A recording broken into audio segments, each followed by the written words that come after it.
Well, Indian Prime Minister Narendra Modi's ruling party is set to win two of four crucial state elections and a union territory as his government looks to expand its influence halfway into a third term. The Bharatiya Janata Party, or BJP, secured a decisive win in West Bengal, a state that has been a rare opposition stronghold and has the country's second largest Muslim population. But the BJP also held on to power in the state of Assam for a third straight term, while its allies won the territory of Puducherry. Over in the southern state of Tamil Nadu, actor C. Joseph Vijay's TVK party defeated the dominant DMK and AIA-DMK parties. The TVK now expected to reach out to potential partners to form a coalition government. In neighboring Kerala, the Congress-led opposition defeated the ruling communist government for the first time in a decade. Ishan Garg has been tracking developments for CNA. He joins us now from New Delhi. So, Ishan, what's the mood like in New Delhi following the ruling party's decisive mandate, especially in the state of West Bengal?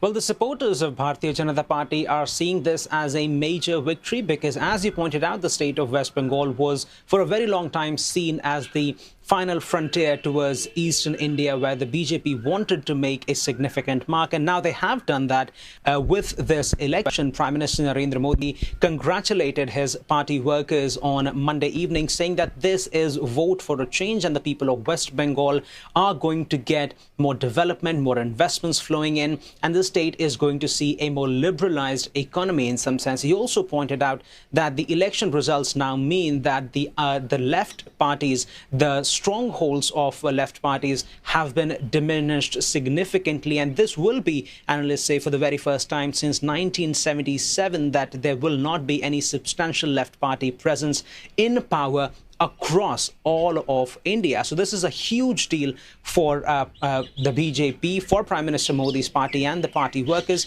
But despite the party claiming victory, we are already hearing allegations of vote rigging by the party that has lost West Bengal, the All India Trinamool Congress, and their concerns are being echoed at the federal level by the national opposition, Indian National Congress as well, who say that an exercise that the government carried out that led to deletion of millions of voters off the voter roll, that might have played a role in the elections. The Election Commission officials, however, have denied these allegations, and analysts are also pointing out that the difference that the voter revision exercise might have had in terms of the people who voted in the elections could not have made a difference in the way the elections have gone. So for now, the Bharatiya Janata Party is certainly celebrating this victory as they are now set to govern roughly 70% of India's population.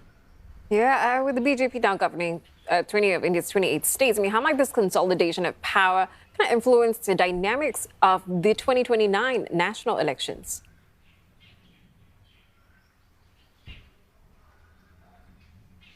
Well, going into 2029 national elections, this electoral victory that the BJP has seen is going to be a big morale booster, but it's also going to change the electoral strategy of the BJP as well, because now the sense is that the party is getting support from its non-core voter base as well. The party has long been described as a political force that has immense presence in northern India, in Hindi-speaking states. But now we are seeing the party has a very strong foothold in northeastern part of the country. Now it has a very strong foothold in the eastern part of the country. The fortresses that remain to be breached by the BJP are in southern India. But with this momentum going in 2029, the BJP is certainly in a much better place. We would remember that the party was in a similar kind of position back in 2018 when it was governing roughly 20 states across the country, and that led to a victory in 2019 general elections. So analysts are saying that this is a certainly good news for the party. For the opposition parties, however, this might be an opportunity to go back to the drawing board and figure out how they are are going to challenge the electoral juggernaut of Prime Minister Narendra Modi. We are already hearing reports coming in through the Indian media that the federal opposition, Indian National Congress, is already working on its own electoral strategy and how it's going to work with regional parties to bolster the coalition that currently opposes Prime Minister Modi's party at the federal level. Okay, Ishan, thank you very much for that update. Ishan Garg for CNA from New Delhi. Okay, so for more analysis, we are joined by Dr. Ronojoy Sen, a research lead of South Asian Studies and South Asian Studies program at the National University of Singapore.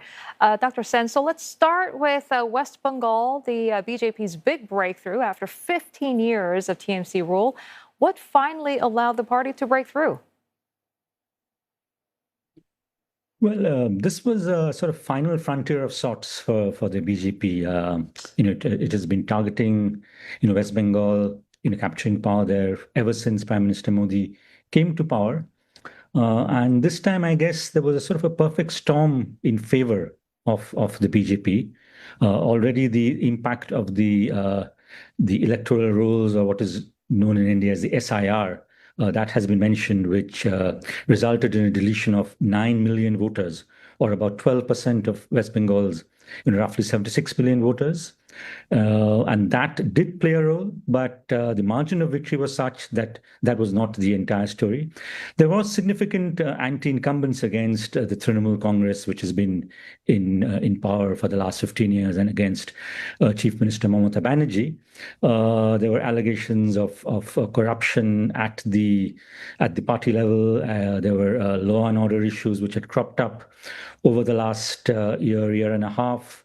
And there was a general feeling that the chief minister might have lost touch with the electorate. She did not really gauge the significant degree of resentment against her government, although she herself remained quite popular. But I think the anti-incumbents against the party was such that it allowed the BJP, this landslide victory. Of course, that combined with the BJP's formidable electoral machinery, micromanagement, planning at both the central level as well as at the micro level, I think resulted in this extraordinary victory for the BJP in Bengal. Yeah, I also want to take a look at Kerala. It was home to the world's first democratically elected communist government. Now it has voted the left out. How historic is this moment, and does this maybe mark the definitive end of an era for left politics in India? I don't think so. You're right. This is for the first time that the left has no presence in any of the state governments in India. It was usually, the left had a 34-year stint in West Bengal, and in Kerala, it's always usually a sort of a revolving door where the left alliance alternates with the Congress-led alliance. Last election, 2021, was an outlier when the left alliance actually came back to power, even though they were the incumbent government. So it's kind of back to normal in Kerala with the left being voted out and the UDF, or the Congress-led alliance, coming back to power. So in that sense, I don't think it's curtains for the left yet, but yes, it would worry them that they are no longer in power anywhere in India. Okay. So I would say Kerala, the result really represents kind of back to normal politics. Okay. And over in Tamil Nadu, Doctor, a new party has broken the usual two-party system and became the single largest party. How much easier does this three-way split, may I say, make it for the BJP to bargain in the coming years? Well, actually, I was talking about West Bengal being one of the sort of last frontiers.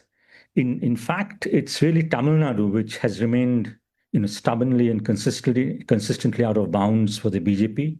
So this time the BJP,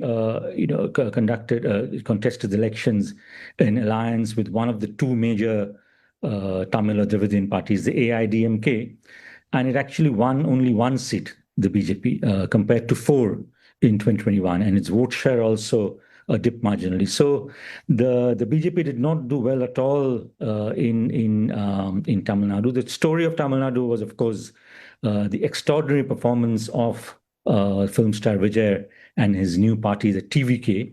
In fact, the TVK has won 108 seats. It's roughly 10 seats short of a majority, which it'll probably tie up with one of the two major parties to form the government, most likely, I guess, AIDMK. So in that sense, the Tamil Nadu performance is really one of the sort of, I guess, weak points of the BJP's performance overall in the elections in the 4 states and 1 union territory that were held over the last month. Okay, and we just heard from our correspondent there saying that BJP is a better place looking ahead for 2029 elections. Then how should the opposition read these results? Is this a wake-up call for regional parties? Right, general elections are still 3 years away, which is a very long time in Indian politics. But yes, it is definitely a wake-up call for the opposition. There are some bright spots for them. The Congress-led alliance, of course, is back in power in Kerala. Again, we have a new formation, the TVK in Tamil Nadu. We don't know, which direction it'll go. It's in fact extraordinary that a new party has performed so well. There's really no precedent in politics for that. So the opposition will have to, rethink its strategies. One of the favorite terms that's used in India is introspect. They really, I don't think have kind of run out of tools, strategies to counter the hegemony of the BJP. And as your correspondent was mentioning, the BJP is now in control of roughly, over 2/3 of India. And there are very few states that are still holding out. Of course, before the general elections, we'll have some of the major North Indian states, most notably Uttar Pradesh, going to elections next year. So that will also give an opportunity to gauge, where the opposition stands vis-a-vis the BJP. So yes, it is in a moment that for the opposition to regroup, rethink. And I would just like to add that these election results do represent a blow for regional parties. And regional parties have been on the ascendant from the 1990s. And with the loss of Bengal, of the Trinamool Congress in Bengal, and the poor performance of the DMK as well as the AIDMK in Tamil Nadu, does represent a moment where the regional parties seem to be losing ground in India. And I'd just like to know whether, just going back to the West Bengal point, how securing West Bengal possibly, do you think it alters the succession dynamics within the BJP's top leadership? I don't think so. The Home Minister Amit Shah did play a critical role in the West Bengal elections, as he does for most state elections. He's really the backroom strategist, whereas Prime Minister Modi is the one who's the crowd puller. So I don't think it really alters the dynamics of succession at the central level within the BJP. I think Home Minister Amit Shah does remain probably the most the most possible successor to Prime Minister Modi as and when he steps down, and the West Bengal result will be yet another feather in Home Minister Amit Shah's cap. All right. Thank you so much, Dr. Ronojoy Sen, their Senior Research Fellow and Research Lead of South Asian Studies and South Asian Studies Program at the National University of Singapore. Thank you.